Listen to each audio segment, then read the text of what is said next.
of 2021, certain COVID-19 protection measures were extended as they relate to Mass General Laws, Chapter 30A, Section 20 of the Open Meeting Law. The special meeting of the City of Westfield Conservation Commission will be conducted via remote participation. Specific information can be found on the City of Westfield website, www.cityofwestfield.org. For this meeting, members of the public who wish to listen to the meeting may do so by tuning into Channel 15 or Channel 12 or online at westfieldtv.org or online at youtube.com, Westfield Community Programming Channel.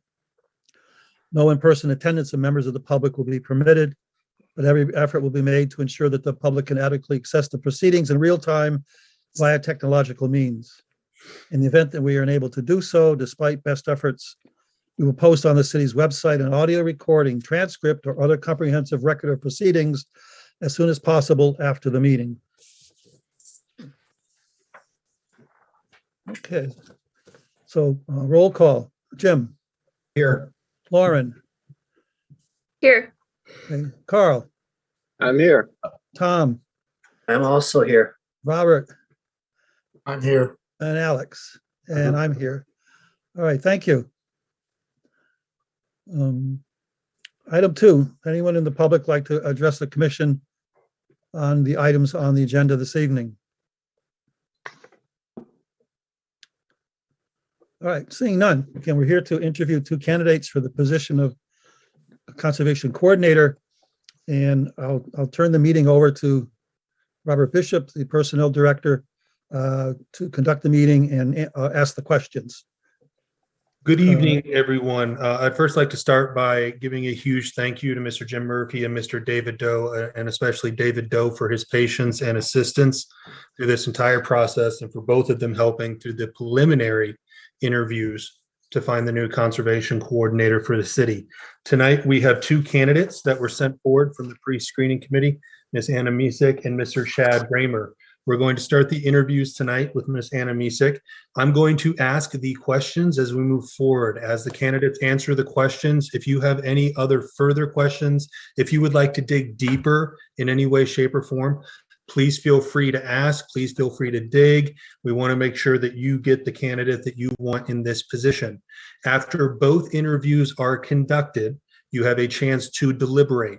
After you are done deliberating, it is mandatory that a vote is given in some way, shape, or form. This vote can either be to select a candidate to hire or to declare the process failed and we restart from the beginning. With that being said, are there any questions before we begin? Hearing none, everybody can see Miss Anna Misek here. Anna, how are you, ma'am? I'm doing well. How are you? Doing well, thank you. And if you are ready, Anna, I'm going to start with the first question, okay? All good to go. Okay, can you please describe for the commission any specific experience you have regarding the Massachusetts Wetlands Protection Act? So my experience with the Wetland Protection Act and the general law of that, it mostly stems from my time at University of Rhode Island because the laws are similar. So in my wetland ecology class, we compared the 2 laws together. So I have a deep understanding of the law compared to most, but I've never applied it in the field yet. But I'm very excited to have the opportunity to do so. Do we have any follow-on questions? Hearing none. Yes, in what ways are they similar? So in the keys of identifying the wetland, you have like the hydrophytes and then soils, and then from there, water retention.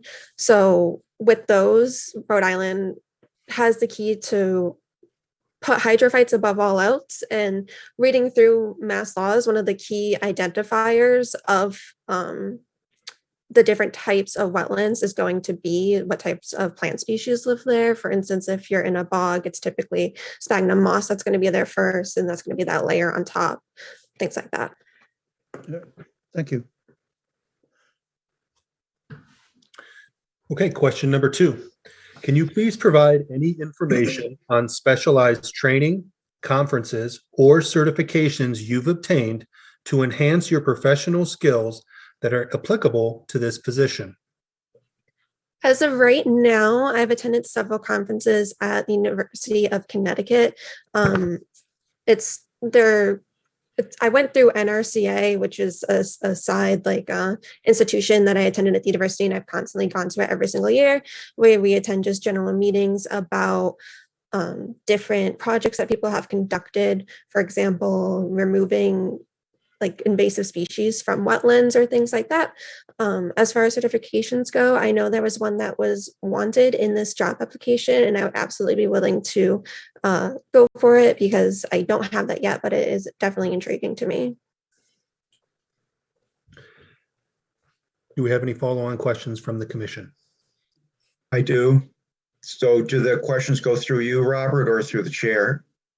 They could just be asked directly to the candidate at this point. I think I should probably only stress that, as you ask questions, just make sure you don't focus on any sort of protected class in any way, shape, or form, kind of the HR catch-all. Nothing about religion, gender, sex, veteran status, things of that nature. Okay, thank you.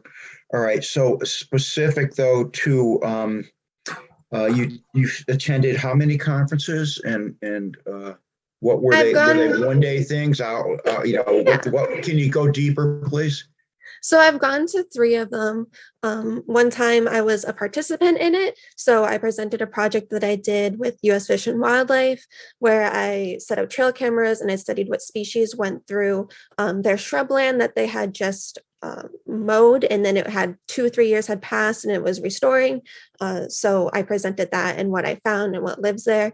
That was a 2-day event. Another time I went during high school, and in high school I was there looking and viewing other people's projects from the previous year, because again, it was through a program that I had participated in. So I got to see that class's projects, and they were really awesome to see. Mostly I observed, I took notes, and I reported them back to my teacher. And then I went once more my freshman year of college. Same story, just to see what projects people were working on, to connect and network with others, see people from U.S. Fish and Wildlife or the Department of Environmental Protection here in Connecticut. Okay, thank you. No problem. Any further questions from the commission? Hearing none, can you please tell us about your experiences with the administration of or filings under a permitting process? As of right now, my permitting experience is I've observed it.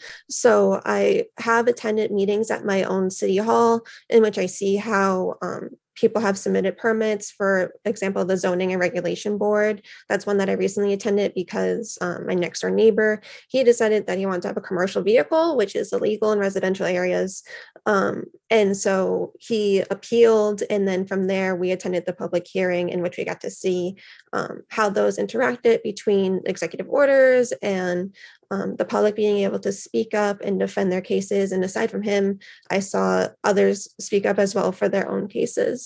So that's my general understanding of permitting, is applying for them on a personal level and also then watching them pulled out within a committee. Any follow-on questions? Through coursework or anything else, have you observed other public meetings, or was that kind of the main experience? That's kind of my main experience so far. It's the most recent one and the one that sticks in my head the most. Yeah, no, thank you.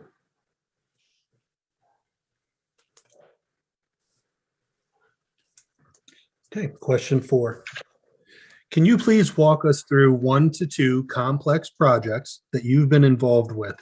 Touch on analyzing initial plans, work with DEP, natural heritage, work with government departments, landowners, consultants, things that you feel would be applicable to this position in your past experience.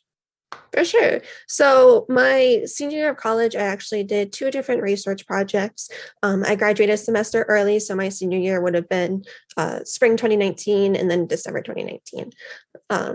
So my first project was actually my senior thesis project, where I had to establish ways in which the 100-year storm, which is a storm that has a 1% chance of happening every year, how that would impact wastewater treatment facilities in Rhode Island, because most of the facilities are located right on Narragansett Bay. So in that project, we essentially had to network with DEM, we networked with the Graduate School of Oceanography, as well as the Narragansett Bay Commission, in order to collect all this data. We took over 10 years of data, threw it in an Excel spreadsheet, found averages, and then you did a whole bunch of wonderful calculations to figure out how much impact there would be on the Narragansett Bay.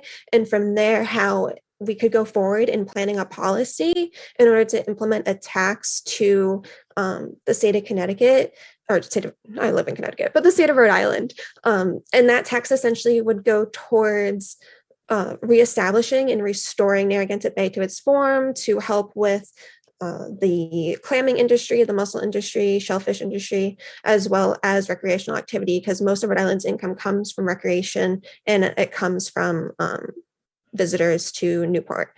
So in that plan, we established that it'd be like a $67 house tax yearly for 10 years, and that would aid in the restoration of the bay. So that would be that project.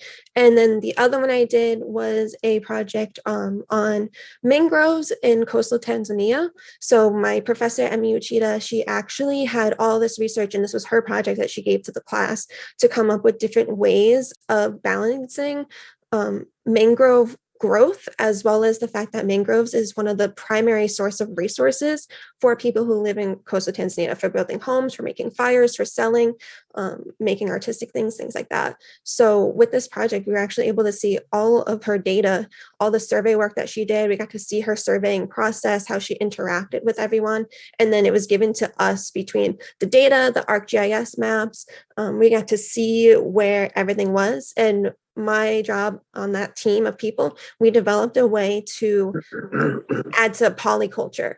So we decided to come up with this project plan that was polyculture between growing mangroves as well as a fish nursery, because mangroves in that wetland, that's a lot of nursery for a lot of different species. And essentially we decided, hey, like, why not grow the fish, and then you can harvest the fish, sell them in the market, but also you're promoting the growth of mangroves at the same time. And at the end of that project, she actually said she was going to look more into it and possibly propose it for her project, because it seemed like such a good idea. So in that sense, I used many different resources, again, years of data, to come up with this proposal plan. And we came up with an amount too of how much it would cost. I don't remember off the top of my head, but it was something that was meaningful to the people who lived there, and when it cost them a lot of money, and they would end up benefiting out of it. But did you actually get a chance to travel down to Tanzania, or were you just working with data sets? I was just working with the data set that my professor collected. I really wish I could have gone. I actually have a friend who got to go abroad in Tanzania for a year, and she absolutely loved it. It was a beautiful place. She sent me all these pictures. Robert? Yes. Before we go on to the next question, I'd like to introduce the commission to Anna. Again, my name is David Doe. I'm the chair. To my right is Jim Murphy, the vice chair. To his right is Lauren DiCarlo. And then below me is Carl Grove. And below Lauren is Tom Sharp. And below Carl is Bob Florick. And below you is Alex Fengyard. So we welcome you and thank you for applying for this position. Yeah, go ahead, Robert. Thank you, sir. Can you please detail your experience dealing with floodplain regulations and enforcement? So that would be the same thing, going back to that project we did on the wastewater treatment facilities, where we essentially took all this data and put it together, and then we passed it on to the environmental engineers for their project. So the environmental engineers took that data that we collected, and they actually proposed the plan to manage the floodgates there, as well as build retention walls. And I think they came up with different types of plans, so more economically friendly ones, and then more environmentally friendly ones. So it was this healthy balance of those two different things to implement the policy and prevent that flooding happening in the future. Any follow-on questions?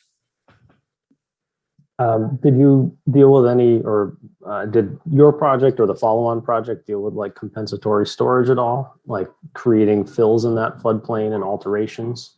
Yeah, so some of the projects involved actually lifting again, there were so many different proposals, lifting up the wastewater treatment facility and the storage facilities that they have, because that's one of the main problems is their storage units are on the ground because they have to be lower than where the water is obviously coming from. So one project proposed lifting those up, which obviously cost thousands of dollars. And then another project proposed just building that retention wall around it. And of course, we always kept in mind the green space as well. So adding areas for surface runoff to go to so that it would go into the sewer drain, things like that.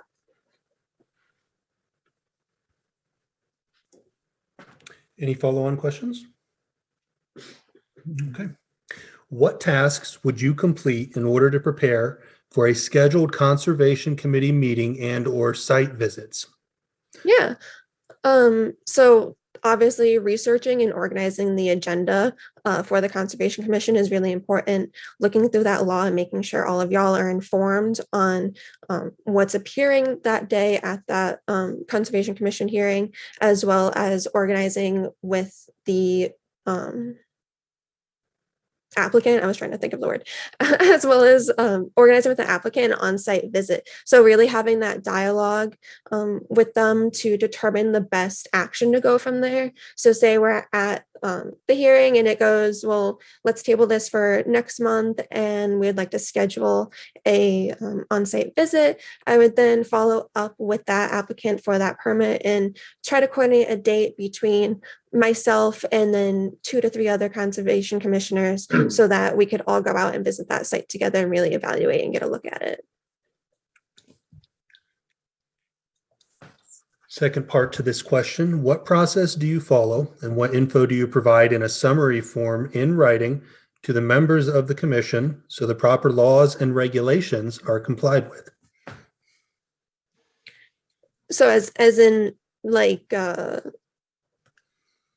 summarizing what the law is underneath that application for permit, is that what you mean? Yes, or if you are working with the commission in any way and you're doing a summary form or a report to them, how would you go about making sure that you are in proper compliance with laws and regulations and that you're communicating that to the commission? Yeah, so technology is actually really my friend. I'm currently talking to you guys on my own computer build. I made it myself. It's like $2,500 of beautiful cameras, microphones, all the good stuff. So the good part about technology is that there's ways to just research through the laws with keywords, following the ordinances from the city of Westfield that have been put into place in order to obviously benefit the public, but also protect those endangered species that are on the acreage of land that Westfield takes up. So that would be the main thing that I would do first, is making sure like all those keywords are addressed. And then from there, summarize it in terms which are understandable to everybody. So not being heavily scientific, but also if I am going to throw out some obscene scientific word, to follow up with a definition of that, what it means, and then also go into detail. We have any follow-on questions?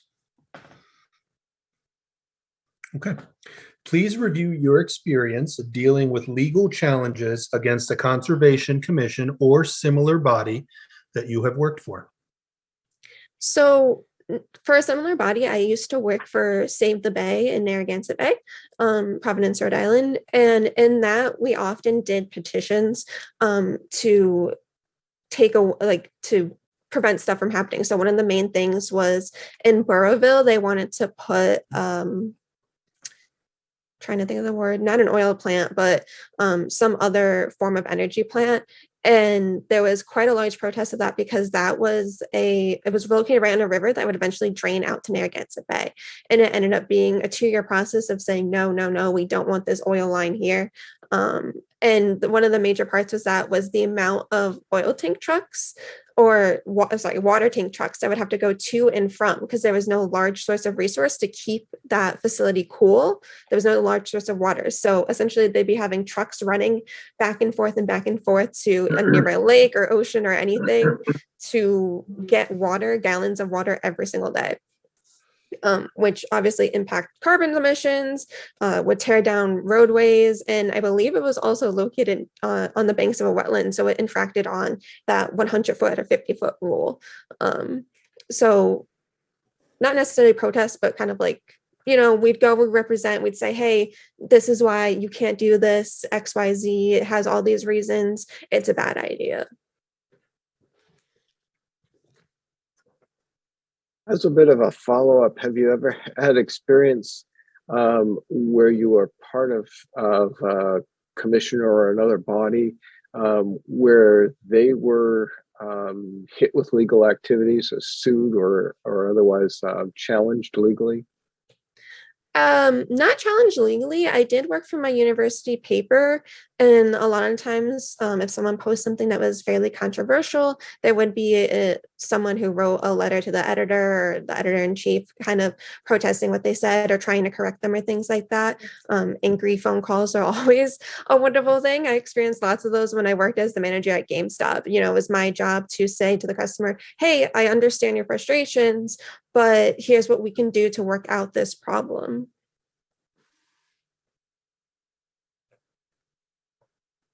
Okay. Thanks.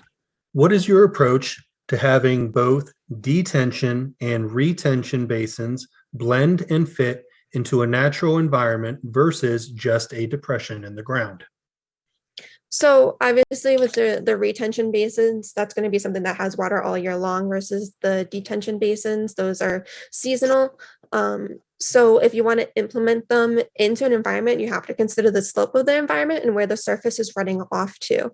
So with a detention basin, if you want it to kind of filter out some of those chemicals that are in there, for instance, fertilizers or things like that, before going into a sewer drain, you'd obviously want to put that closer down to the surface level. Versus the retention basin, you'd want to probably have a little bit upwards and able to catch that water, and also adding in species that can exist there, like the plant species and things like that. Any follow-up questions from the commission? This is sort of a follow-up. Do you have any ideas on sort of a vision on how you might integrate that into sort of more visually into the landscape? So you obviously want the function, but is there a sort of a visual compound as well? As well as like implementing greenery to it. Is that what you mean? Yeah, perhaps that. Yeah, like making it look nice and not just like a puddle in the middle of the land. Yeah.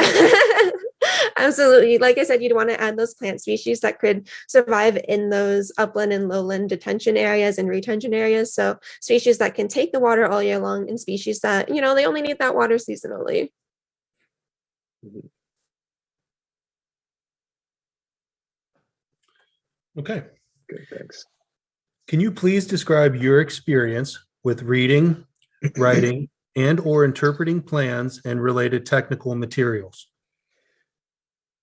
Absolutely. I took this entire course on science writing. My favorite book, I've mentioned this in my previous interview. It's literally called Writing Science in Plain English. So it helps you to break down really intense scientific jargon for the general public to understand, as well as, when I was writing this policy for my senior thesis project, in that project itself, we had to present that to an audience of the general public who were there to listen in and see how it was going.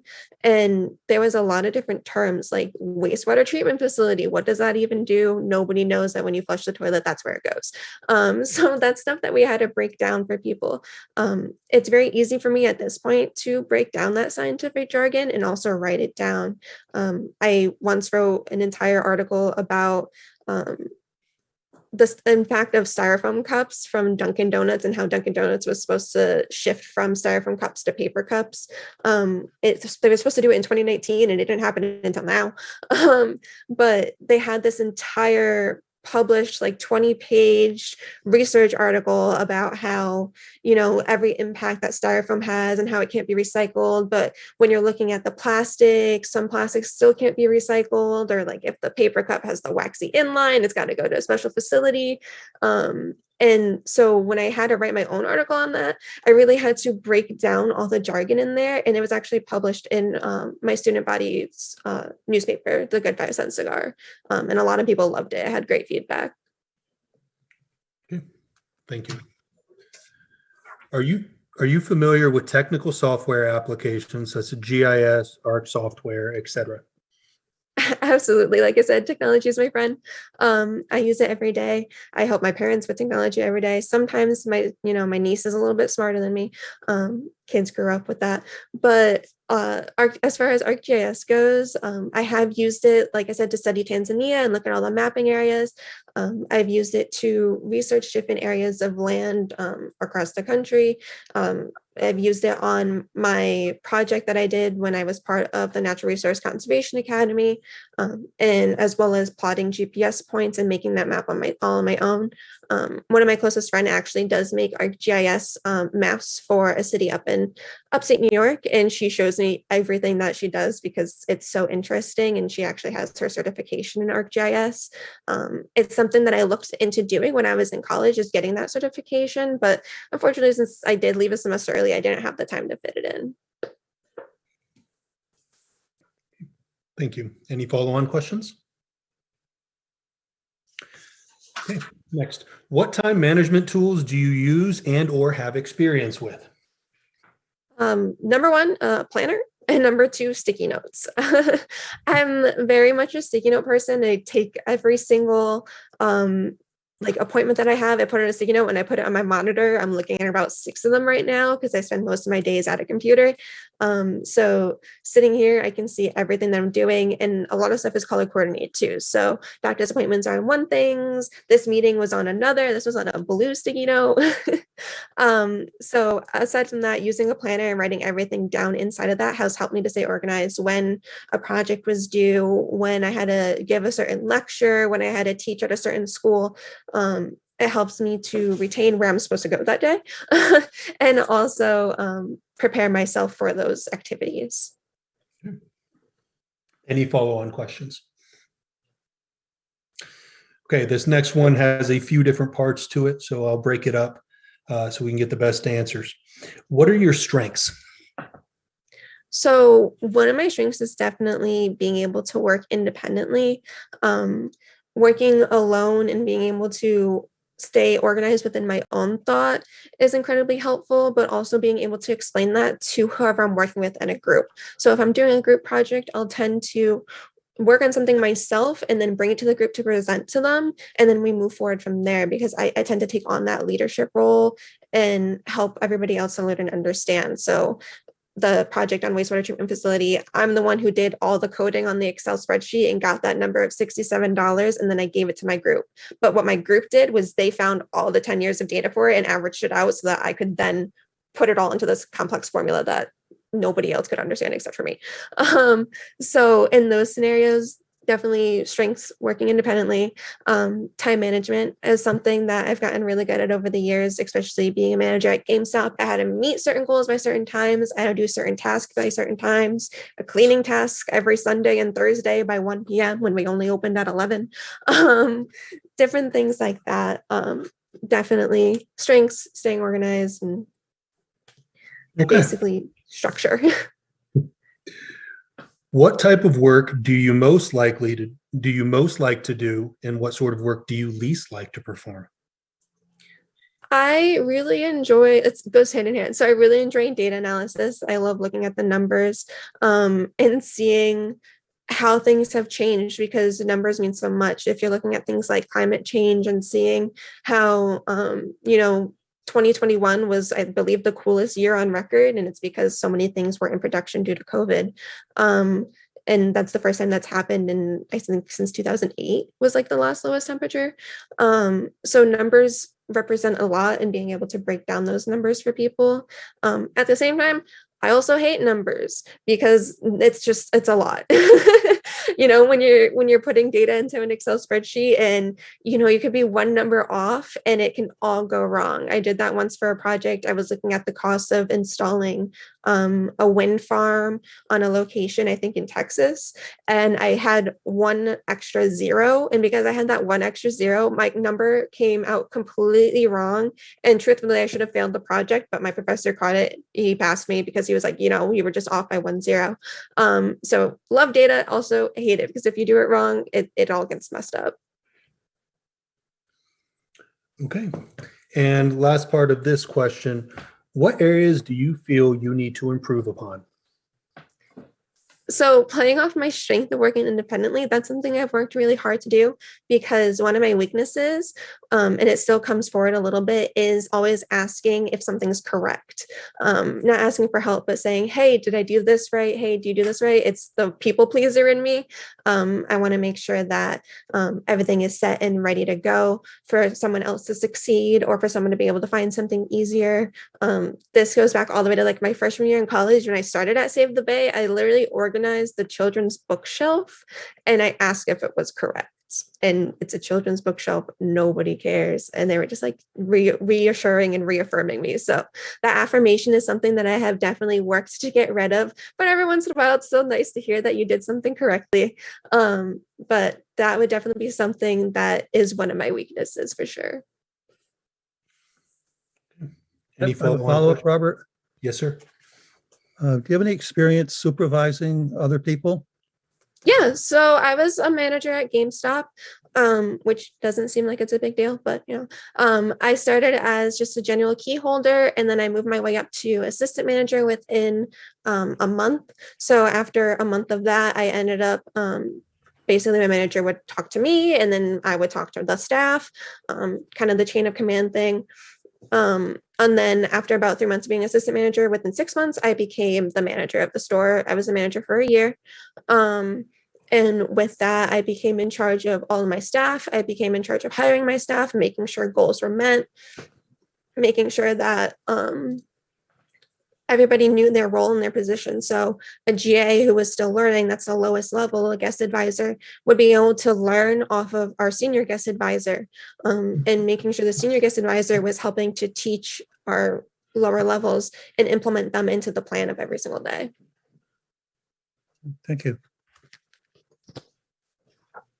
Any other follow-on questions? Okay, situational question. Regarding a project that has received a great deal of positive attention in the city, during a field inspection, you find that they are encroaching upon a wetland in violation of their order conditions. What do you do?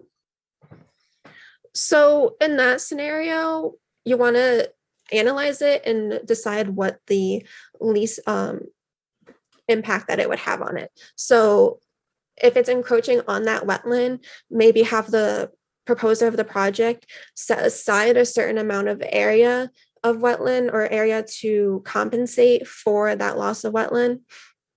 Aside from that, there's always mitigation.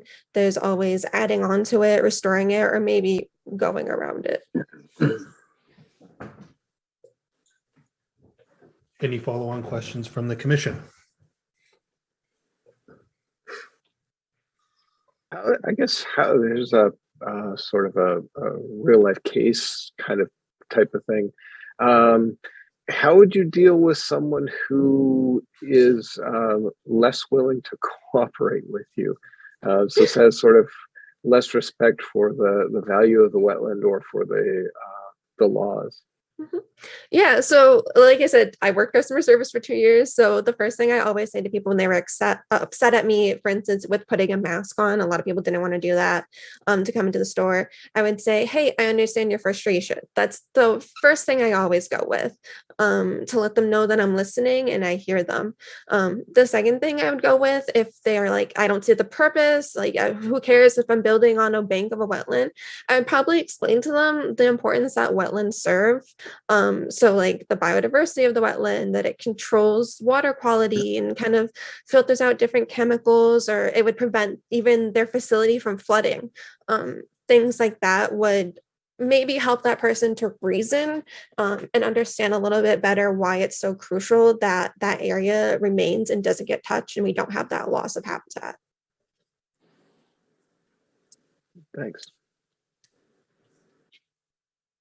Hey, Anna, like the chairman, I want to thank you for being here tonight. Thanks for applying for this. Great personality. Thank you. You're doing great, by the way. I need a little help understanding your educational background. It's listed as a BS in environment, and then they use the word economics. Is that somehow tied into cost analysis, or what does that mean? Yes. So I've taken a lot of classes that have to do with the economic side. So my track in college, in my first interview, I said, I went there as a wildlife conservation biology major. I was all about saving the environment, wanting to do right by the environment, and making sure species and land got protected. And then I took this class on environmental economics that showed me how different impacts can affect species diversity and things like that. So in that sense, I changed my major to environmental economics and specifically the natural resource management track. So there's two tracks, one sustainable energy, the other one was natural resource management. About 100 students in this major, and only like 10 of us go with natural resource management. Everyone goes sustainability. I think sustainable energy is boring, as cool as it is. I've sat on like 2 lectures on it and I got bored.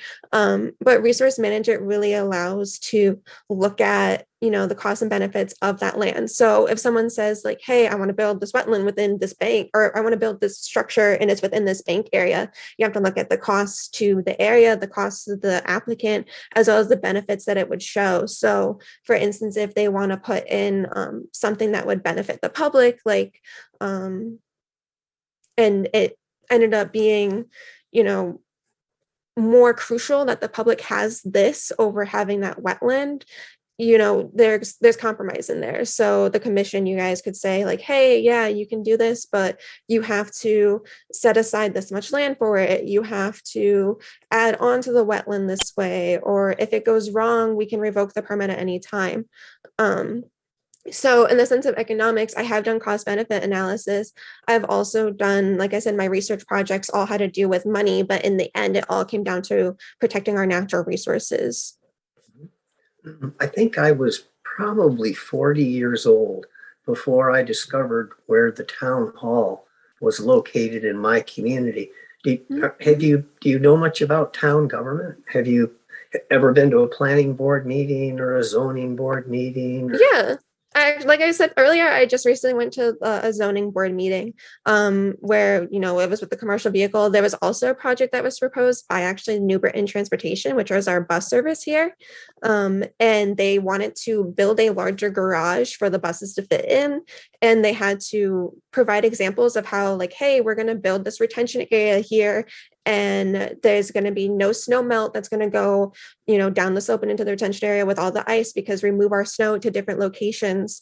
And it got approved because their plan was absolutely foolproof and wouldn't damage the environment. Right. Anna, you graduated in December of 2019, correct? Yes, sir. So have you had I love, if I understand what you've been doing, I love it, because it sounds like it's more like a work from the heart, like almost like a volunteer. Have you had a serious paid job where and maybe I'm wrong, is Save the Bay, or is that like a nonprofit type organization? So Save the Bay is a nonprofit. I graduated in 2019 and I stayed with Save the Bay until March. And unfortunately, because of COVID, all the schools shut down, and that's what we did. We went into schools. At that time, I was just minimum wage, like $12 an hour. And I used, it's heartbreaking, you're the thing that you love so much, to see kids' eyes light up when they understand, and you can't do it anymore because of the pandemic. It was just the absolute worst. And then I couldn't find a job because of COVID. Departments ran out of funding. All the positions that I had applied to, I got emails back saying the position's no longer open because we just don't have the money for it anymore. So then July is when I started at GameStop, and it was just supposed to be a part-time gig so I could save up money while I kept job searching. And I ended up getting a job offer from Save the Bay because they said, hey, one of our education leaders, they're leaving. We would love for you to come back, full-time salary. And this was at the time where I was getting promoted to GameStop to manager. And so I had to turn Save the Bay down because I knew that working with them, I would also have to have a second job on top of it. So it'd be 40 hours a week working for this nonprofit. And then also, like a lot of people, for instance, Megan, who works there, she works for Save the Bay, and then she teaches karate at night for like 3 hours. And then she goes to bed at midnight and then wakes up at 5 a.m. and does the same thing every single day. So reasonably Save the Bay just wasn't going to work out financially for me. So I took the position at GameStop, stayed home, saved money, and just kept applying to jobs. Understood. Understood. I wish you the best of luck. Thank you. You're welcome. Any other follow-on questions from the commission? Hearing none, this is always the fun part of the interview for any candidate. Anna, we get to turn the tables a little bit. Do you have any questions for our commission? I didn't come up with any today. Usually I come up with a few, but I was just really excited to meet all of y'all is what it came down to. Okay, fair enough. And I think I speak for the entire commission. Thank you for taking the time to meet with us tonight, letting us get to know you a little bit more, letting us grill you a little bit with questions. At this time, you can feel free to please log off. I'm going to contact the other candidate if the commission will bear with me for a second, get them to log on. After that portion is finished, we will bring them both back for the deliberation and vote. All right. Thank you again so much for the interview. Thank And you. I hope to bring some you. enthusiasm to the commission. Thank you. Thank you.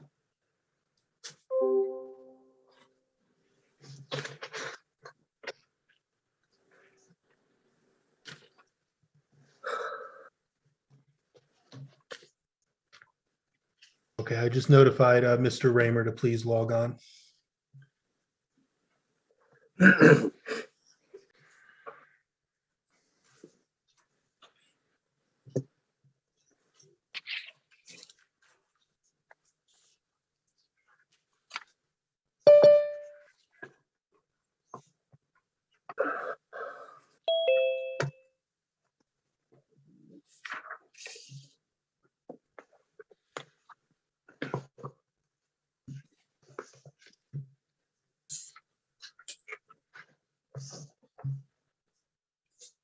Chad, are you there? There he is. Hi.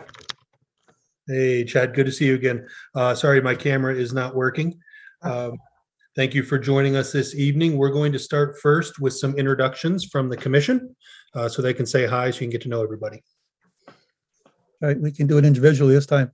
Again, I'm David Doe. Nice to see you again. I'm the chairman. Jim? Hi, Chad. This is Jim Murphy. Nice to see you again also. I'm the vice chair. Lauren? Hi, Chad. I'm Lauren DiCarlo. I just joined the commission a few weeks ago. Carl? Hi, I'm Carl Roba, member of the commission a few years now. Tom? Hey, Chad. Thank you for joining us. And Bob? Hey, Chad, nice to meet you. I'm Bob And Florek. Alex. Yeah, Alex Bagden, nice to meet you. Nice to meet you. Okay, Chad, similar to the first round of interviews, you're going to be asked a series of questions tonight. I will be reading all of them. After every question and answer, the commission can dig a little deeper if they would like to, pose any other questions to get to know you better to see if you're a good candidate with what you're looking for. So do we have anything before we get started from the commission? Okay, you ready, Chad? Sure. Can you please describe for the commission any specific experience you have regarding the Massachusetts Wetlands Protection Act? The only experience I have with the Wetland Protection Act would be educational. I learned it as an undergraduate at the Massachusetts College of Liberal Arts as an environmental studies major. Besides that, I haven't had any practical use with it. Any follow-on questions from the board, the commission? Chad, was Yes. there a course that focused on it, or was it kind of part of different coursework, or how'd that go? Yeah, it just as part of the major, it was one of the required courses, environmental policy, and I also took an environmental law course that covered it too. So, Thank you. I'd like to follow up, just to go another level. So did they really do a deep dive into it? Where they actually went through it line by line, or the basic concepts or the sections? Or, I mean, I guess going to get just a little understanding of. Sure. I mean, they just definitely discussed it, but like my environmental law class went more into NEPA than the Wetland Protection Act. But yeah, I mean, they talked about it, but I wouldn't say it was like a super deep dive. I definitely would have to look into it more if I was hired for this position. I would definitely have to read up on it a bit more.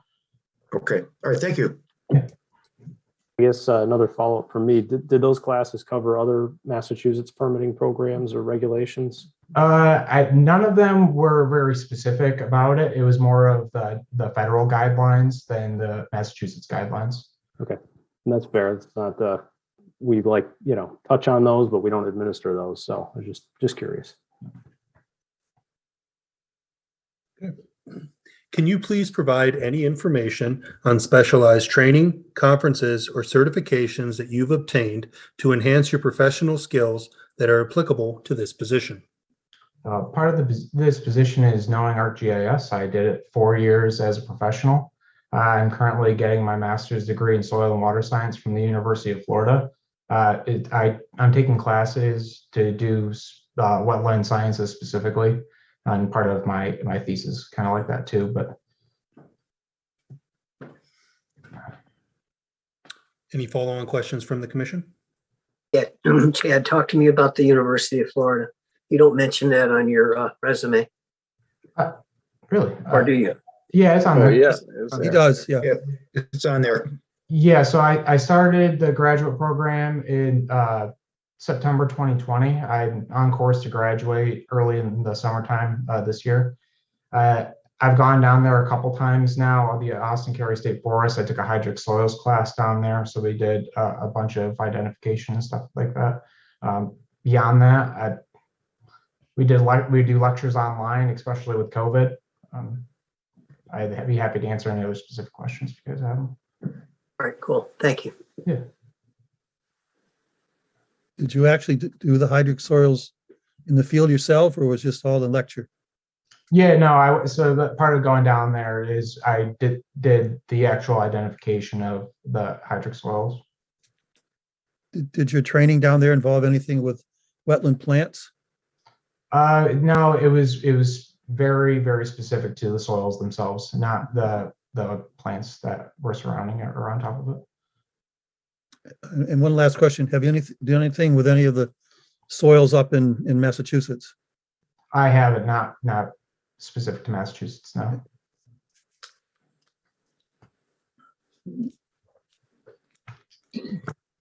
Can you please tell us about your experience with the administration of or filings under a permitting process? Besides learning about different permitting things, I haven't had any practical experience with permitting. Can you please walk the commission through 1 to 2 complex projects that you've been involved with? Touch on analyzing initial plans, NOI, work with DEP, natural heritage, working with government departments, landowners, consultants, things that would be applicable to this position.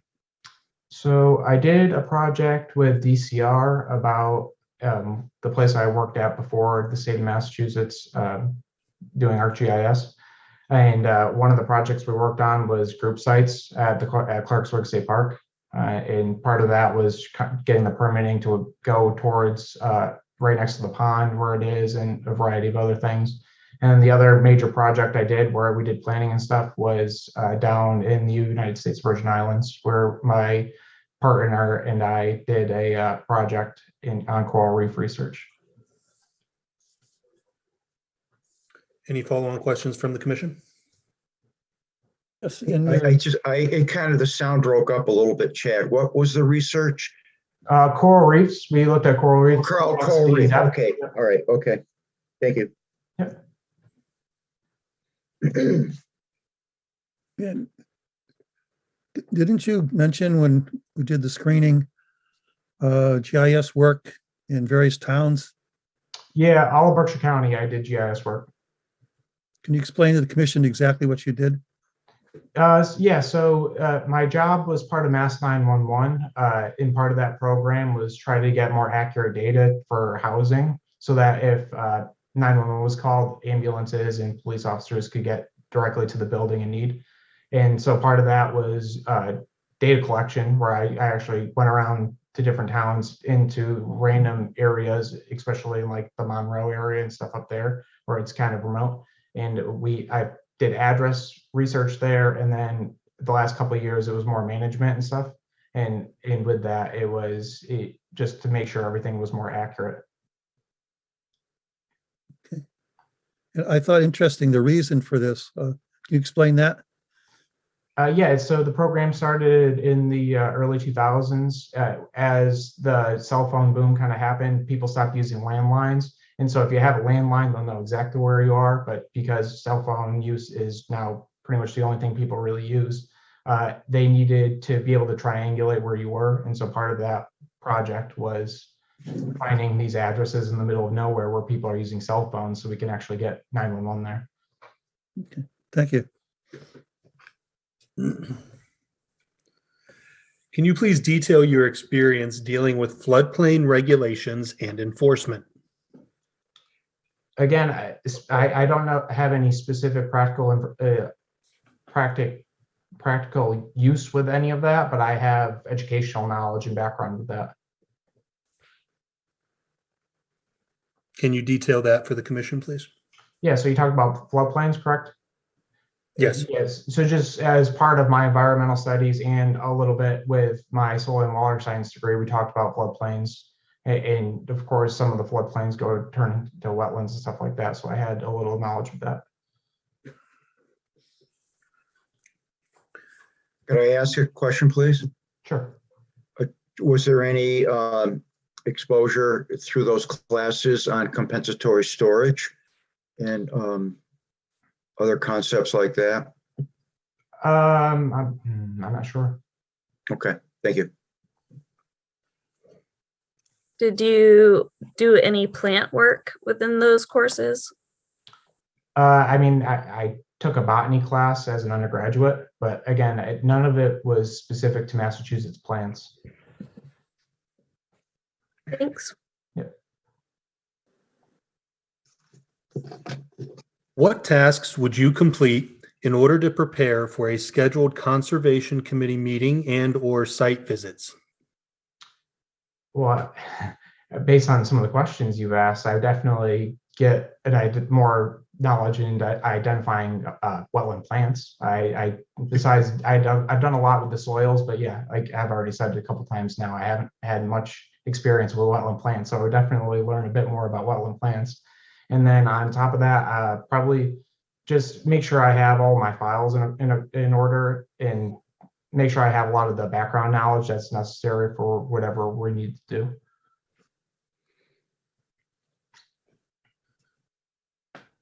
What process do you follow and what info do you provide in a summary form in writing to the members so that the proper laws and regulations are complied with? Sorry, I think you cut out a little bit for me. Could you just repeat it? Sorry. Okay, yep. What process do you follow and what info do you provide in a summary form in writing to the members so the proper laws and regulations are complied with? I mean, part of the commission is to make sure that you're not building on a wetland. And so I would have to fill out an impact statement if that was in order, and beyond that, I'm not sure. Any follow-on questions from the commission? Okay. Can you please review your experience of dealing with legal challenges against a conservation commission or similar body that you have worked for? I don't know if I have any experience with legal battles or challenges with what I've done as a professional. Chad, I love the directness of your answers rather than you trying to dance around and waste our time. Sure, Tell me a little bit about Florida. Why did you choose Florida? Why are you thinking of leaving Florida and working up here? Well, I currently live in Massachusetts. The program allowed me to take a lot of the lecture classes remotely, which is one of the reasons why I took it. It's also a top 5 public university in the country. And so when I saw that they had a nice soil and water science program, I kind of jumped at the opportunity. Yeah. So were you physically in Florida or not? I only have gone down there for a couple of class trips. I live in Massachusetts. I've grown up in Massachusetts. How was your drive tonight? Or you didn't drive. You're probably what, 45 minutes away? Is that? Yeah, I'm about 45 minutes away. You up for that? Oh yeah. No problem at all. It's actually a pretty easy drive too. I-90 for about a half hour. I'm there. So. All right. Thank you. Yeah. What is your approach to having both detention and retention basins blend and fit into a natural environment versus just a depression in the ground? Yeah, I'm not sure. I'd have to gain some experience doing that before I could actually tell you that.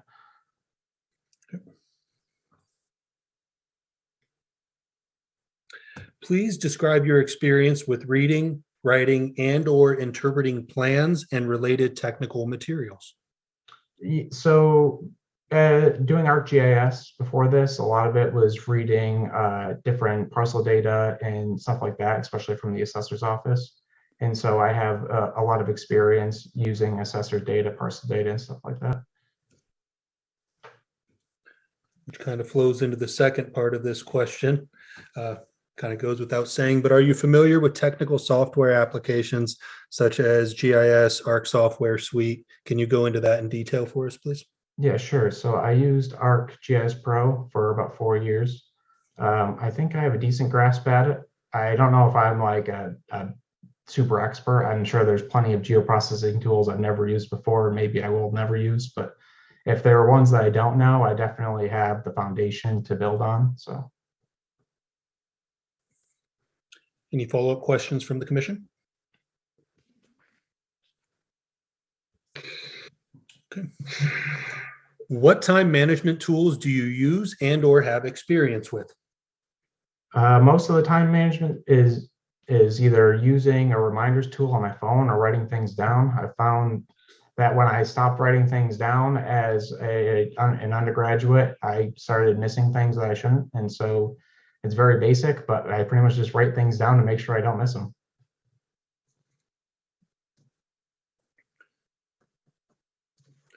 Okay, this next question has a few different moving pieces to it, so I'm going to break it up. First part, what are your strengths? Data analysis, critical thinking, problem solving. I think I'm decent out in the field doing wetland work and just environmental work in general. Other strengths, I would say, is ArcGIS. I have 4 years of experience, like I've mentioned, and I think that I have a decent grasp on the program. What type of work do you most like to do, and what sort of work do you least like to perform? Data entry is probably one that I like to do the least. I don't know if I would say that there's anything I really don't like to do, but if I had to choose something, it would definitely be data entry into a GIS program. What I like to do most, pretty much anything outdoors. It's why I went into the soils and water science program as a graduate. It's because I wanted to work outdoors, especially in wetlands as well. So. Any follow-on questions? There's a third part to that question, Robert. What areas do you feel that you need to improve upon? Plant identification of wetlands, I guess. There are a variety of other things. I definitely don't have that much knowledge when it comes to permitting. I definitely have to read up on that a lot, and I'm sure there are other things that I'm weaker on that I would have to build up. But I'm a very quick learner, and I take pride in that. And so I think I could definitely get up to speed pretty quickly.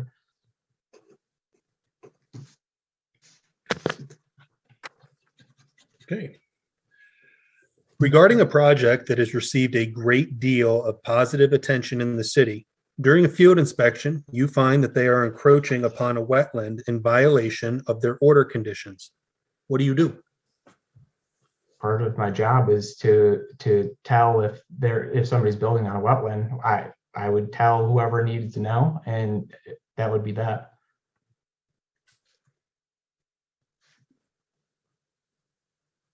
Any follow-on questions from the commission? Chad, can I get back to education? Sure. You attended, and I don't know where this is, but you got your BS in at the Massachusetts College of Liberal Arts. Where's that located? It's in North Adams. In North Adams. Thank you. And you got it in environmental science and biology. What is that? I'm sorry. Sorry, yeah, I double majored in biology and environmental studies. Understood. What does that in general? What does that prepare a young man to do? I mean, what job can you step out into the world and start to think about with a BS in environmental? In environmental studies, it would be a lot of entry level work. I would say you could do geology if you wanted. I'm sure you could do an entry level soil science position. I think a lot of people use it as a stepping stone to go to graduate school in a variety of things. I learned a lot about geology, like I mentioned, that you could probably go into environmental law if you really wanted to.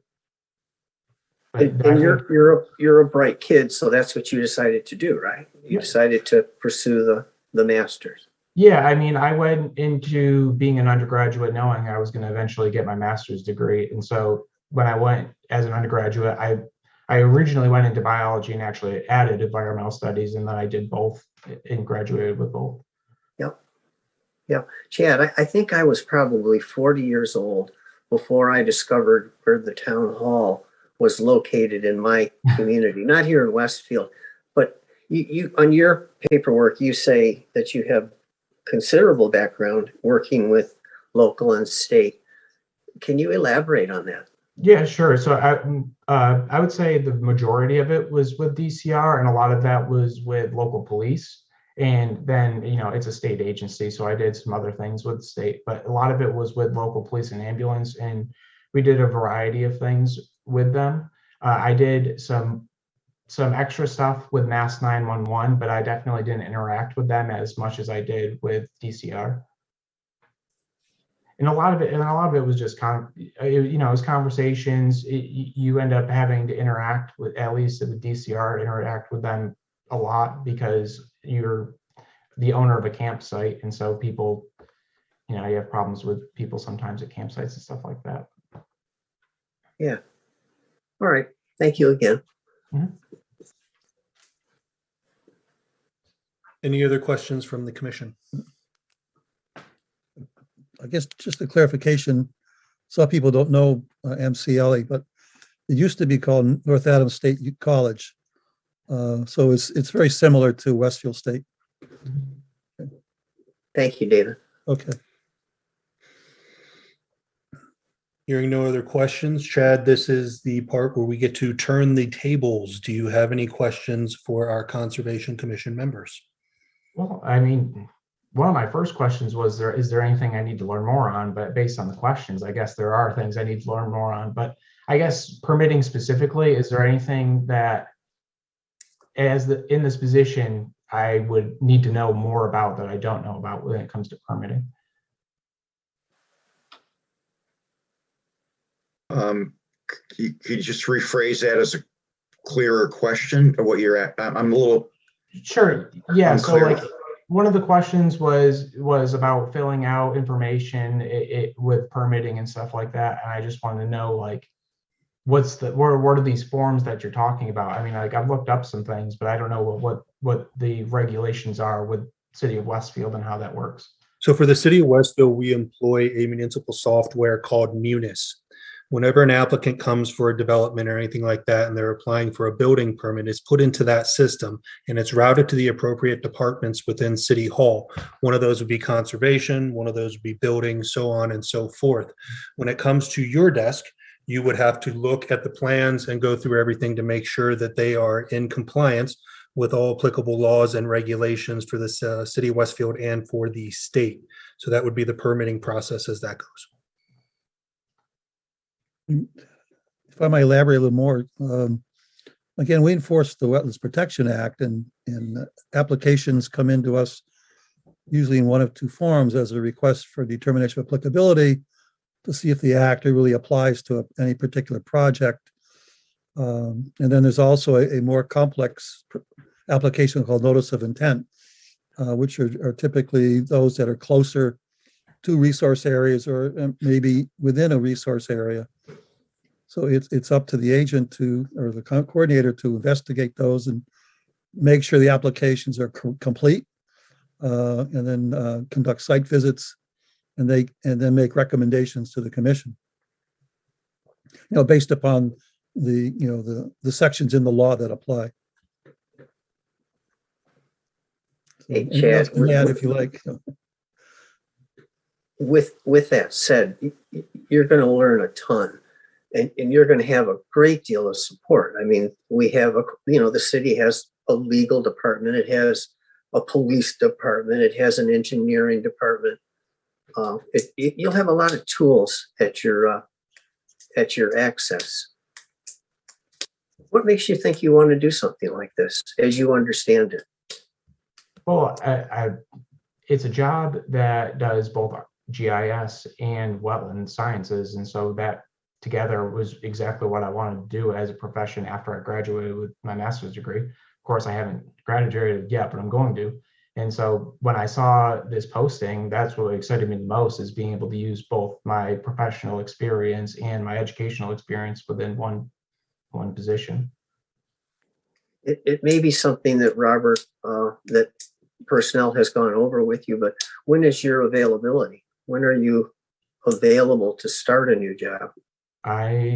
What's good about the master's degree is that the classes are at night, so I could start very soon. Understood. Thank you. Yeah. What's your thesis topic? Yeah, so it's kind of a dual spear one in a way. That I mentioned it last time we were chatting too, but part of it is terminology used in policy decision making for ecological restoration projects, and then the other part is we're looking at salt marsh species and different things that go on to ecological restorations with salt marshes. So. Mm-hmm. Chad, what are your hobbies? What do you like to do for fun? Do you play golf? Do you play tennis? Yeah, I do play golf, but I would say soccer is probably my biggest hobby. I coach it. I coach varsity girls soccer, and I play it and I watch it on TV. So yeah, I would say soccer is probably my biggest hobby. Good choice. Mm-hmm. I have a question on salt marsh restoration.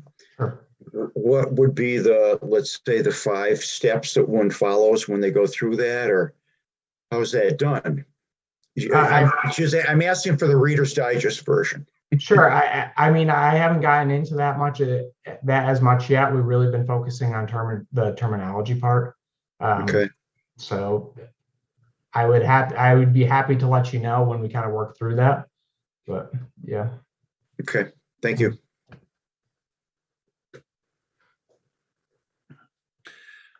Do we have any more questions, either commission for Chad or Chad for the commission?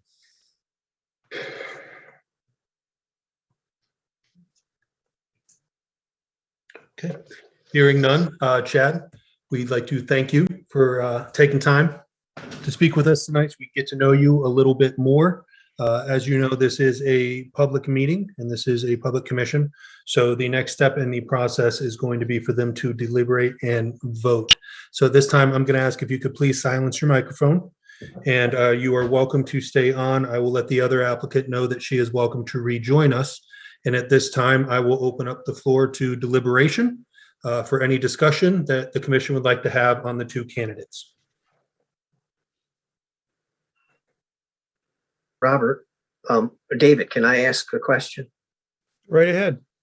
My question is to you, Robert. The this process started off, the process of attracting applicants started off slow. It gathered some momentum.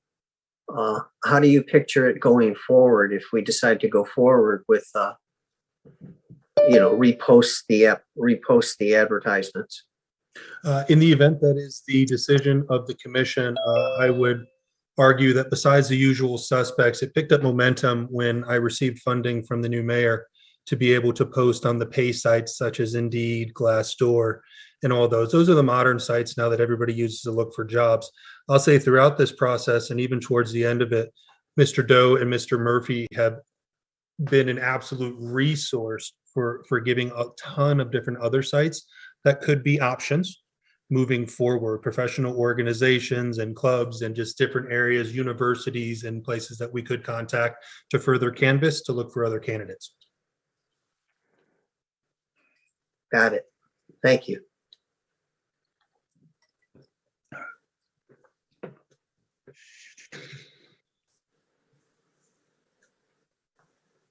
Are there comments? I want to make a comment, Mr. Chairman. Yes. And I want to thank both applicants also. My concern is the lack of experience specific to the position. And I think that's got to be considered because of what the position is and the fact that this individual is exposed to not only the applicants and the homeowners and the property owners, but to their consultants and other groups where they have to have a depth of professional knowledge about the Wetlands Protection Act and the implementation of it. And so that's my concern. Mm-hmm. And no disrespect to the applicants.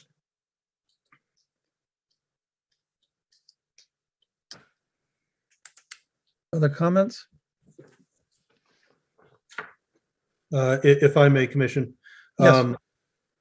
We touched on this during the pre-screening section, and it was something that myself and our first city assistant solicitor, Shanna, talked about. We're in a unique position to have somebody experienced right now that is holding the fort for the office that could be a valuable resource as what I would call a right seat ride for a employee to go in there and learn from, to take the education and everything that they have at this point, and then learn the process, learn everything in the field, and learn the ins and outs of working this job in Westfield. So I would just add that is something to consider. And it was touched on earlier. This isn't a position that kind of goes in by themselves. There is a whole team at City Hall, from support from the mayor to a phenomenal legal department to tons of experienced professionals at City Hall that is ready to support any applicant or any hire that the commission chooses. Bishop, thank you for mentioning that, because I was about to ask Mr. Chair if Yes. Karen was willing to stay around to help transition process, because I share some of the concerns about just, the lack of the actual experience. I see two bright candidates who are both appear to be quick learners, but there's that period here where we'll have to get up to speed with some of the process on the permitting and dealing with some of the abutters and going out and confirming wetland line and stuff like that. And if someone like Karen was willing to stick around for a few months and help with that, I think my concerns would be allayed pretty quickly. That seems to be what Mr. Bishop's alluding to, but I didn't know if that was something that was a legitimate option right now. We have Karen until the end of this fiscal year. Okay. Which is June. June, yeah. And, I've probably been out in the field with her every day this week, looking at sites and so on. So she certainly is a great asset, and she did this job for many years. But you're right, there is a concern because, people call up the office and they want to know, what can I do in this situation? And, you need to be able to answer them correctly. And, we do have enforcement things that we have to consider. And so, person needs to be able to go out and, look at a site that may have just been logged, as we did this week, and decide, well, there was a wetland there that needs to be replaced. And those are things that, you get from experience, I think. So we do have Karen, several hours a week, I think it's up to 16 hours a week through the end of June. So basically 90 days, well, roughly. Right. Yeah.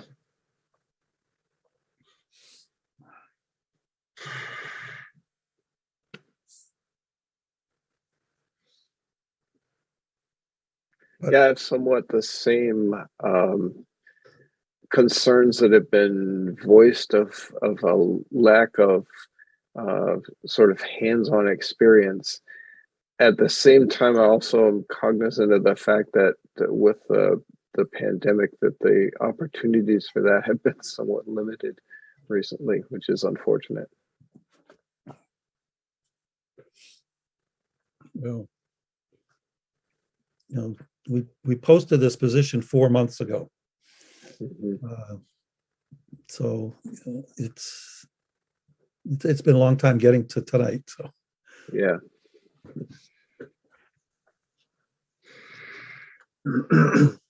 And that's actually, David, that's where I was coming from when I initially addressed Robert in our personnel department is, if we were to delay a decision on this for a month and spend some of that additional advertising money that the mayor freed up, would, and again, I'll throw it back to Robert, is it likely that we would attract additional candidates with the hope that both of the present candidates would still be available in 30 days, or at least with that, again, I guess with that hope. I mean, that is the magic question. I mean, I'll tell you right now, it's not just Westfield, it's not just municipal government. The employment sector as a whole is just a very difficult area right now. It's tough to find candidates. It's tough to find applicants. So I'd like to think yes, but I could never say for sure.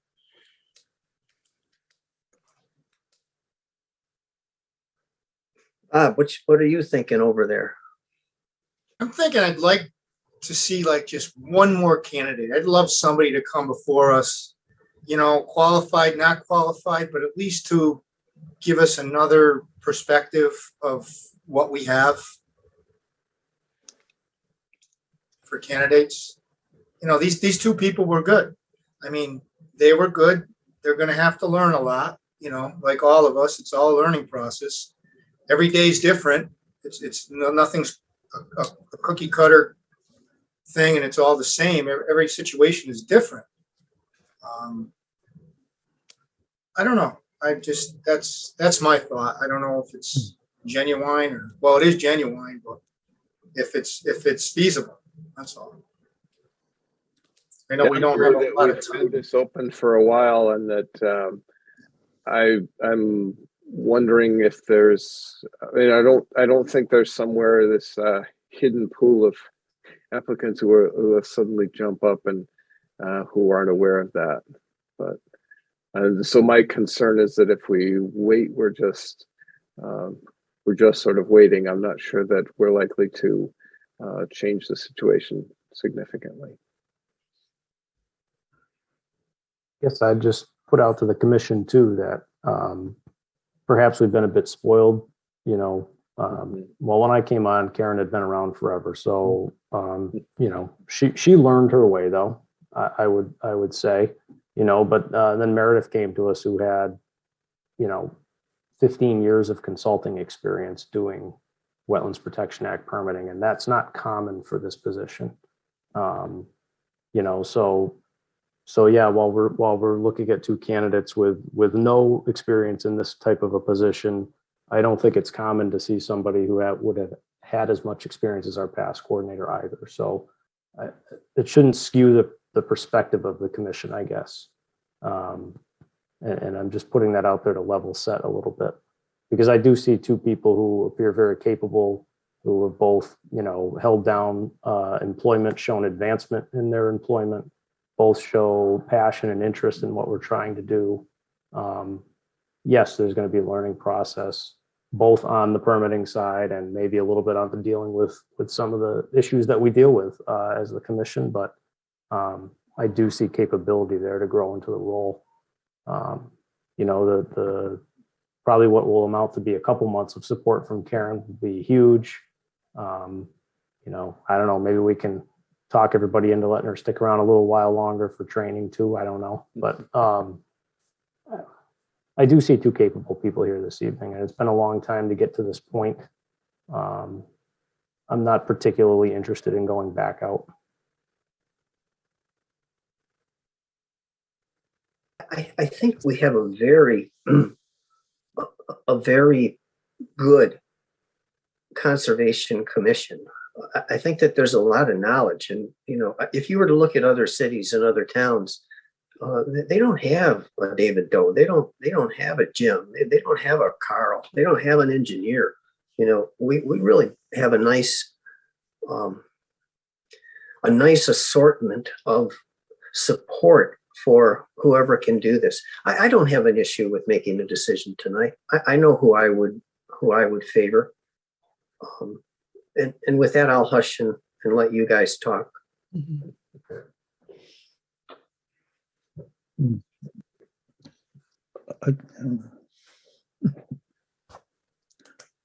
I'm just concerned because of the, having to sort of take over part of this for the last 4 months of the complexity of issues that this position deals with. You never know what's going to come, on the phone. And some of them can be quite intricate, quite detailed.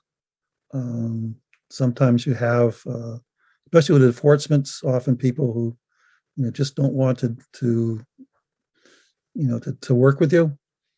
And I think, we need somebody who has the regulations, in their heads when they go out on the on the sites, and so they can answer questions very quickly. And but you're right, both of these candidates certainly have a great educational background. It's just that field side that's concerning. But on the other side, there's over 30 different towns and cities in the state that are looking for somebody for this position.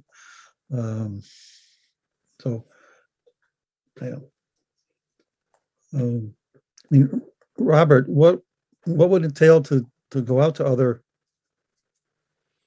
you mentioned the colleges and so on, so you haven't really done that yet, or didn't do it before? No. Okay. We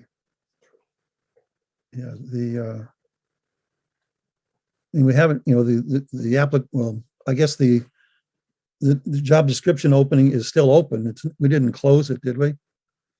Starting this process actually did close it, and that's why tonight the commission would either have to vote on a failed search or vote to approve a candidate for hire. Okay. One of those two things must be done this evening. All right, then you just have to start the whole thing over again. That is correct, sir. Okay. But this time we would be starting it with a healthier budget and reaching out to some of the online services. Is that correct, Robert? Well, keep in mind it was put online with Indeed and Glassdoor and those other sites already, and that's actually what garnered the two candidates that we have this evening. Was put on like, I don't know how that works. You put it on for like a week or like one time, or? So you place it on there until you actually take it down. And what that does is it blankets it across the internet. Indeed is pretty much your one-shop stop for any sort of job search nowadays. We actually have to post in the Westfield newspaper by ordinance, but if we're all being honest, I'm pretty sure there's nobody getting a paper, Westfield newspaper, checking the classifieds on Sunday morning for a job. And so when Mayor McCabe came on, it was his focus and my focus to get some funding so that we could modernize our search techniques. And luckily, we were kind of able to slide that in during this search and to be able to throw it up on Indeed and to see if we could get any before it. So.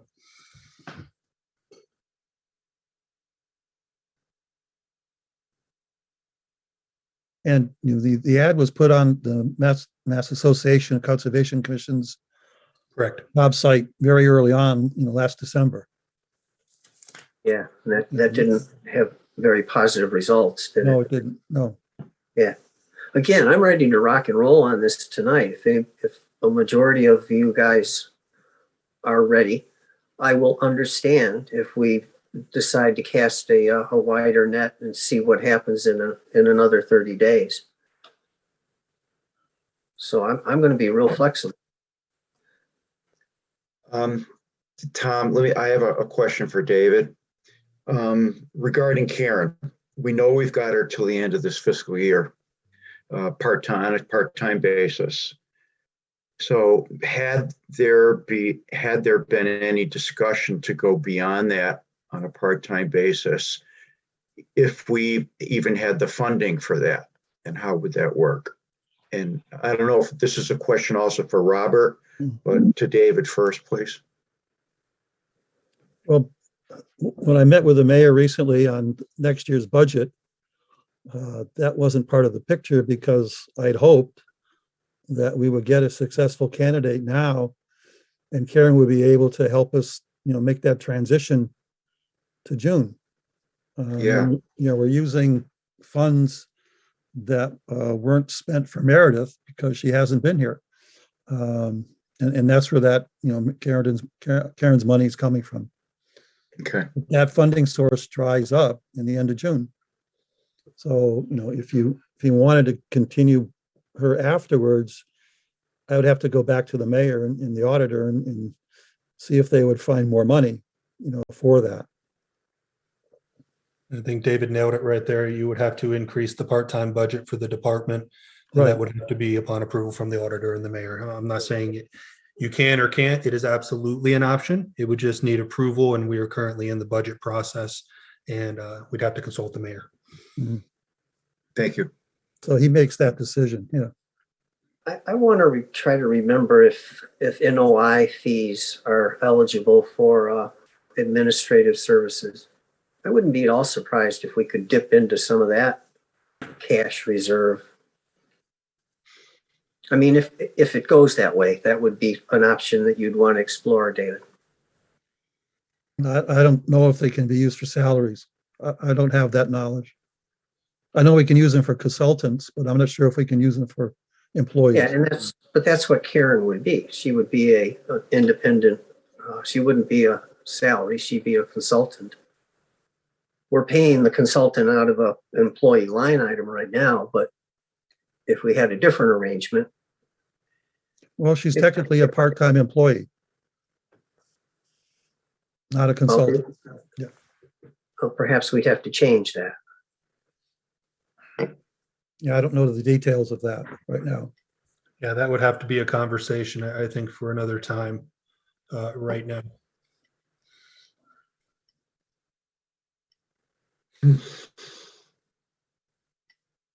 I'm a bit worried right now that Karen is a very valuable resource, and she's sort of on a limited time scale that we have her to help us out. So that makes decisions being made sooner being a bit more useful and valuable than later. My 2 cents. So are you ready to rock and roll, Carl? Is that what your 2 cents just said? Yeah, I think that perhaps that a decision tonight is probably in our best interest. I believe I heard that from Alex. I didn't understand where you stand on this, David. I think Jim clearly wants more candidates. Well, that's true, Tom. But there's, the practicality to what's going on. And we have a limited, finite resource. I believe it's finite. We don't know till we evaluate it. We haven't. And as a training resource, that's what we've got a stellar training resource. Really, how could you get better? I mean, between her experience with us as a chair in her own community, or she used to be the chair in her own community, and then teaching at the college, I mean, she's a resource for us too. But yeah, I'm concerned. I'm concerned. And my concern being the depth of knowledge one would have to gather rather quickly.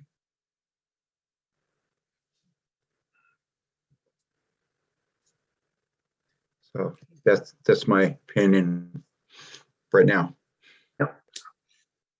And by the way, that's not necessarily a no to make a decision tonight.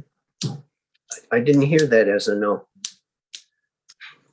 The natural flip around, right, is Karen's been helping out, which has made David's life a little easier. So if Karen can't continue past June, then, you know, I think David ends up having to play a bigger role during transition and training. And I guess it's a bit of a question to you, Mr. Chair, maybe a little unfair in this setting and environment, but I mean, do you have I guess, where do you fall on that? I mean, Karen's here to train now. That's a reality. Your role as the chair is always a bit increased over ours, but you know, you didn't apply to be the agent, so I know that you're not you know, looking to do that long term either. So No, I didn't sign on to do that. No, I mean, I wouldn't feel confident doing that myself. You know, Karen's got, you know, 10 plus years of doing this. And you know, she certainly knows, you know, wetlands a lot more than I do. And, you know, I can see that going back out on site visits with her. You know, she hasn't lost any of her expertise. You know, more than, you know, and she teaches a class in, you know, wetland science. So at the college. So, you know, she's up on the latest stuff. Yeah, I'm just concerned, you know, if we extend this and we can keep her only to June, we may be in the same situation, you know, in May. And all of a sudden, you know, there's no money for her to continue with us. That's my main concern. But, you know, I am concerned that I guess we have been spoiled, as Jim said, by Karen and then by Meredith. And Alex said, you know, the extent of the knowledge that they had with permitting, the regulations and the act. I mean, Karen was a conservation agent in West Springfield before she came to us, so she had all those years of experience there too. And you know, Meredith had the private side, but she quickly, you know, turned to our side and, you know, learned, you know, the regulations from the municipal side of the equation. So for either of these candidates, it would be a very steep learning curve. I have just one quick question. If we were to push this back, how long of a delay before we can get to the point we're at tonight? I mean, is it 30 days? Is it going to be 60 days? Is it going to be 2 weeks? At least another 30-day posting. We'd have to do the pre-screening committee again, which is wrangling everybody together, wrangling the candidates together, and then setting up one of these meetings. I would say optimistically about another 6 to 8 weeks. We can't do it. So that's, you know, that's the end of April, or Yeah. into May. Yeah. And I would encourage the commission now, I think, to kind of discuss right now whether or not that is what you want to do, or if that's not it, debate the two candidates that we have and kind of go that route right now so we have a direction. Mm-hmm.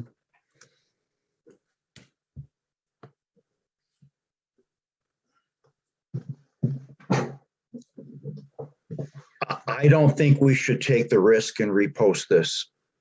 I don't.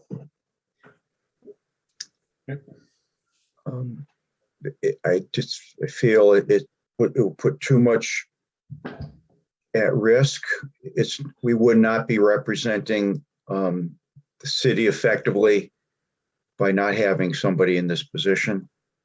Right now, we have access to a trainer. Things. We can't wait 2 more months plus. Can't. I'm a bit of that mind as well.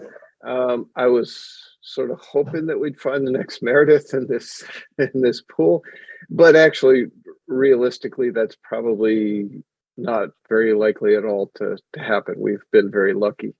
And I do have a fair amount of confidence in both of these candidates, and that they'll be able to pick up the necessary information, at least, particularly with Karen's help, as long as they're willing to sort of put some work into it.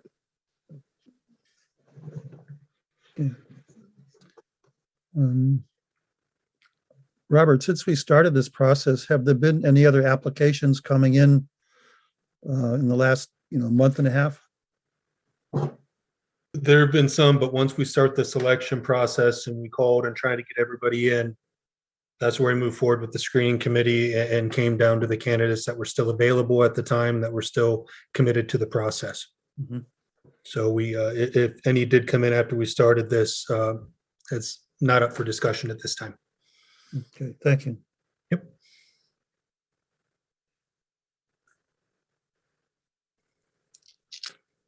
That was kind of a screwy answer, Robert.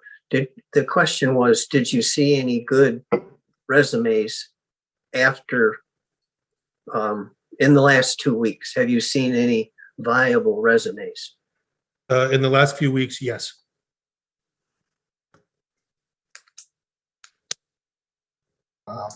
And what prevents you from sharing those with us? Because we have started the process with these applicants. We have to complete this process before we can go into other candidates or discuss those or move on from that.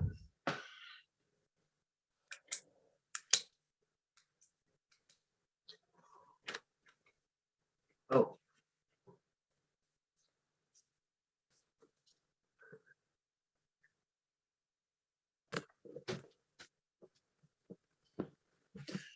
Okay. Any other comments? Well, that sort of put a question into it. It sure did. You made it a little harder. From an HR standpoint, there's a lot of question marks about whether there were other resumes. If we repost, will we get new candidates? And a lot of these what ifs. There's nothing sure there. There are question marks, and you could very much find yourself in May or June without a trainer and without any other candidates. I would encourage you to kind of concentrate on what we have and kind of to debate those candidates from an HR standpoint. I think there's too many unknowns. It's easy to fall into that trap.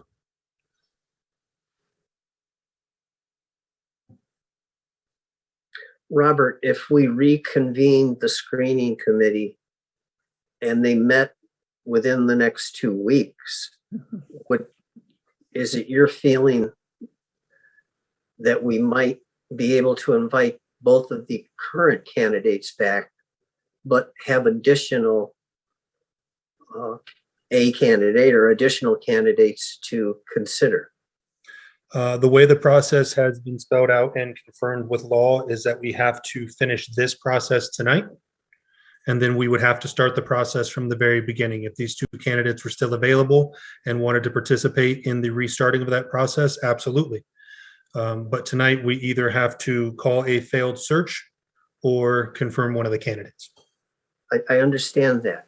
So in 2 weeks, could the screening committee have looked at any resumes that have come in over the last 2 or 3 weeks that came in after this cutoff date that was established? Have to be a reposted process, Tom. with a 30-day minimum, and then a screening committee, and then eventually a full commission meeting.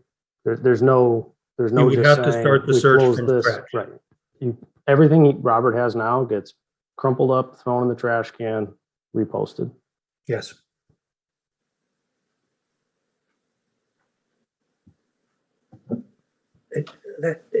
We could do it if we wanted to do it, right? I mean, we could decide, we could ask the two candidates here to resubmit. Robert, I need some guidance from you. I mean, We would have to start the process over from scratch, because if we do what you're recommending, it almost looks a little bit biased. Like we're digging back in the pile and we're being told to call this person after we've already interviewed some candidates. It's look like we're steering the process in some sort of direction. So if you don't vote on a candidate tonight, we have to start from scratch. We have to repost, and we have to accept resumes again. you're making this very difficult. And trust me, I don't want it to be. No, I know that. And I'm not talking to you personally. I understand that you're speaking as the city representative. You're keeping us out of trouble. Doing my best. Robert, if we do select someone this evening, what are the terms of employment? So this position is a union position with the Westfield Professional Municipal Employees Association. But if you select somebody this evening, I would reach out immediately. And working with David, we would select a start date, we would negotiate a starting salary, and we would get them in with the terms and conditions of that union.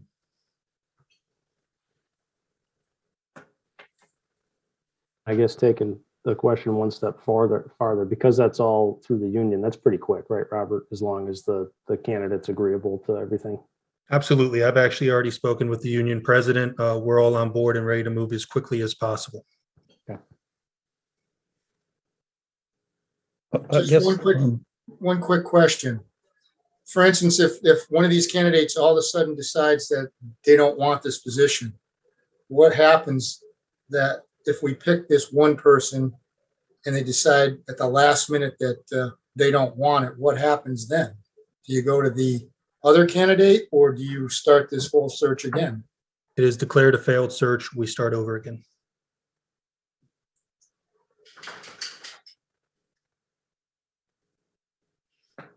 And I guess I'm not familiar with the contract with this particular union. But after, let's say, a certain period of time, the commission feels that it's not working out the way the commission wants it. What's the recourse? There's introductory periods and there's other methods to go through involving anything from discipline, counseling, and all sorts of that stuff. It's kind of tough to go into in this setting. Right. I would kind of rather focus on whether or not we're going to hire somebody as to what would happen in that scenario.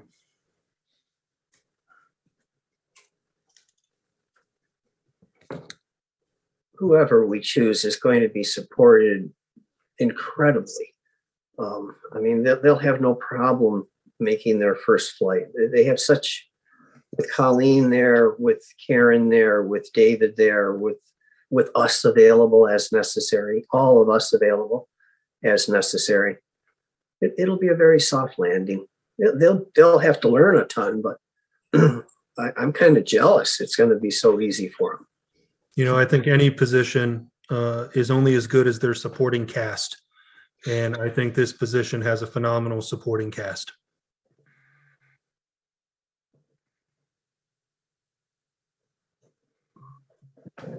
Anyone else?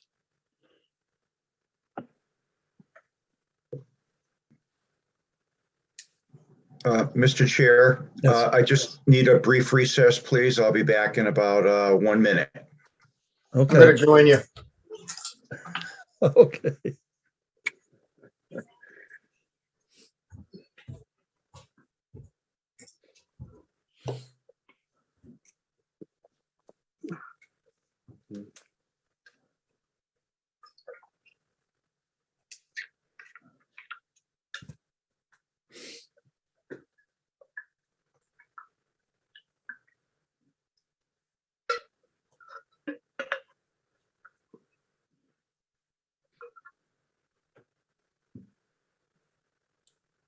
Yeah, we're really keeping our poor candidates in suspense. It's got to be difficult for them.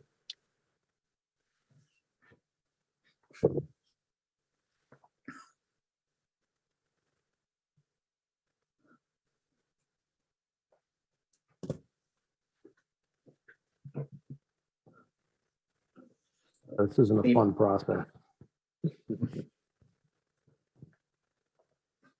I think I just heard the toilet flush, so they should be back in a moment. I think that's what I heard. All the way from your house.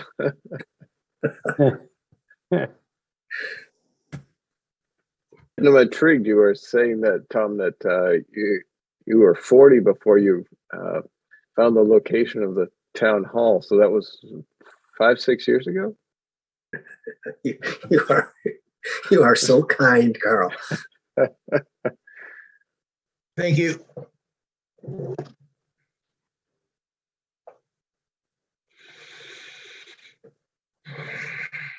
I guess I have a few years before I can find it too. Did we meet you virtually, like when you the first time you presented to the commission? Like, or did you come in? You've never even come into the like as an applicant or that's Nope. hilarious. Are you a cyborg?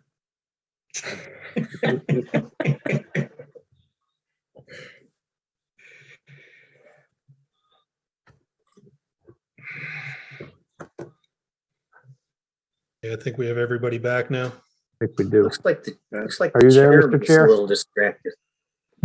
All systems go.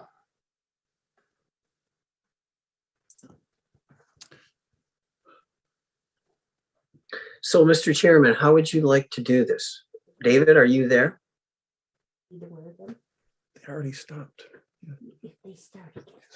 Yes. Mr. Chairman, can you hear me? Yes, I can. Thank you. I was muted for a while. So, you have a question? How would you like, how do you want us to proceed on this? I'm ready to make a motion with a name. Is that the way you want to go? Or do you want to have discussion, candidate A, candidate B? Or should we just rock and roll? Well, that's up to the group. You know, we do have, two different people. Mhm. Do you want to discuss different strengths or does the commission just want to vote? I guess first, are we certain that we're wanting to make a decision tonight? Have we resolved that yet, or is that still on the table? Well, I'll make a motion that we make a decision tonight. I'll second that motion. Well, we have to make a decision, either Well, I should not have to been more proceed clear. or to pick I'll make someone. a motion. I'll make a motion that we choose a candidate this evening. All right, do we have a second? I'll second that then. Yeah. All right, any discussion?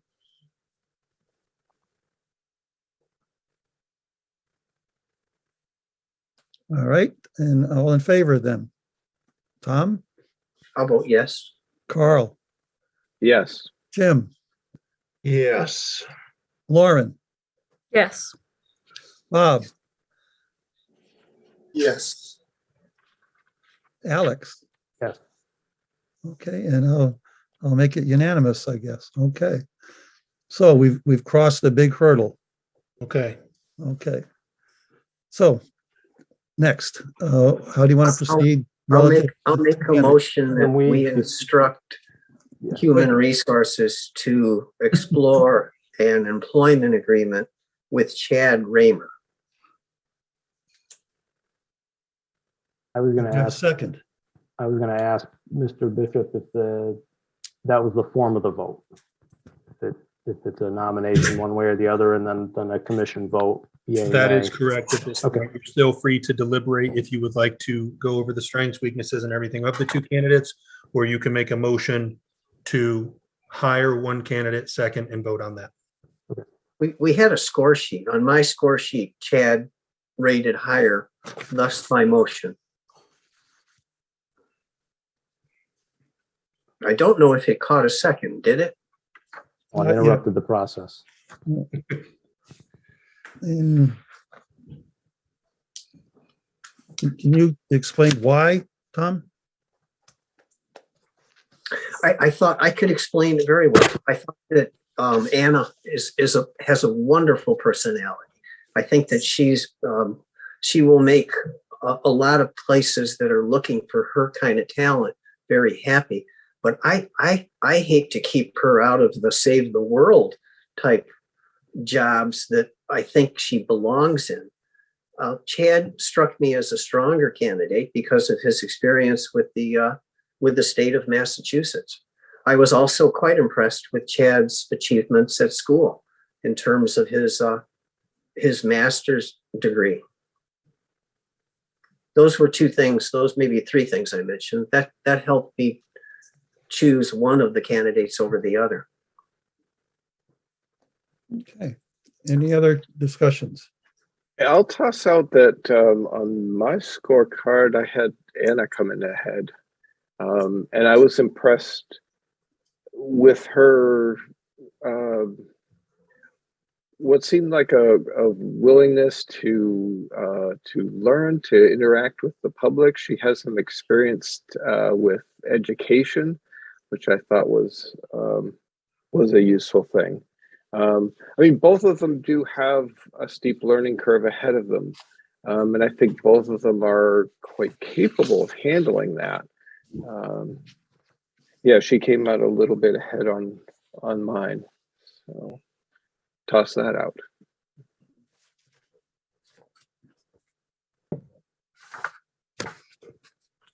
Others? My scorecards, I have Anna slightly ahead as well. Mhm. I thought both candidates were good. I thought some of Anna's, both candidates we widely discussed this evening, the immediate experience with the position that neither has, but I thought Anna's strengths and interests better aligned with the position. I don't think the position, while I think GIS is valuable for the position, I don't think it's as big of a focus for the position. So where Chad has a very good strength there, I don't know as that benefits him in the position as much right away. So, and Anna does have some GIS and technology skills that, probably exceed what we've had in the past right off the bat. So I felt that maybe Chad's biggest strength was negated a little bit by what we actually need for the position. And that kind of bumped Anna's score up a little bit higher. Okay. Other input? My scorecard was more toward Anna too. She had a lot of good points. They both seemed very aggressive. I think they both want to learn. I think what got me about Anna was the Post-it notes, because I'm a Post-it note freak too. Because I remember things and I got to write them down, and I don't know. Maybe that's a personal thing. I don't know.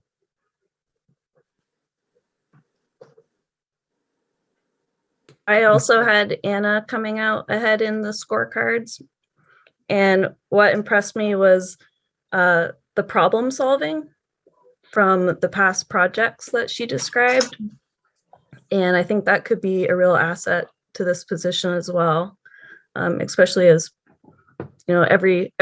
everything has different circumstances.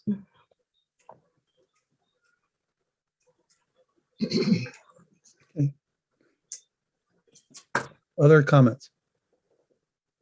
I had 1 point difference between them in my scoring, which to me is insignificant. And so they both have, definitely strengths and weaknesses. Both have academic preparation, just slightly different paths. So I mean, basically, that's equal. different personalities. But everybody's different. So they're basically the same as I did the scoring.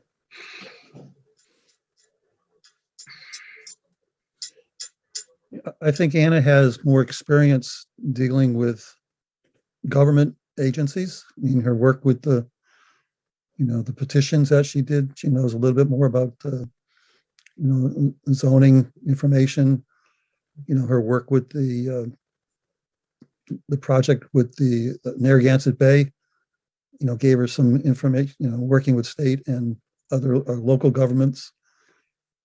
She certainly has the technology.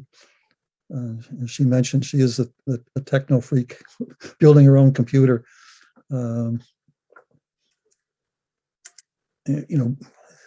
right. She doesn't have the experience with wetland soils and so on. But I think that's where Karen can come in and be a great mentor for that. And again, we all can help out as we go along. So I think everyone's had a chance to make some comments. So I'd entertain a motion. Actually, we have a motion. Oh, we do. Okay. Yep. It hasn't been seconded. My motion didn't get a second. I don't think so. I thought Carl seconded it. Carl seconded the motion to accept the candidate this evening. He did not accept Tom's motion to nominate Chad. I apologize. Okay. Okay. I guess, Tom, do you want to force a vote, or do you want to withdraw that? Oh, gosh, no, I stand corrected. If it didn't receive a second, it's not there. It disappears. It was not supported. Right. Mr. Chair, I'd give you a motion that we offer the position to Anna this evening. We have a motion. Do we have a second? Do we have a second? All right, Robert, I would second that. Yeah, We have a second. Roll call. David? Yes. Tom? Anna, you're gonna love me. I'm great to work with, but I'm gonna vote no on this and stay with my convictions. Carl? Yes. Lauren? Yes. Jim? Yes. Bob? Yes. And Alex? Yes. That motion passes 6-1. Thank you, everybody. At this time, you are welcome to adjourn the meeting. I will work with David and reach out to Anna as soon as this is over and chat and speak with him. Keep everybody informed, and we will move forward with the hire. Okay. Thank you all. Thank you, everyone. Thank Congratulations, Anna. you. Okay. Yep. Do you need a motion to? Yeah, close? motion to adjourn. I'll make a motion. We adjourn. I'll second, Jim. Okay. All in favor? Jim? Yes. Lauren? Yes. Yeah. Tom? Yes, to adjourn. Bob? Yes. Carl? Yes. And Alex? Yes. And I'll vote yes. Thank you all.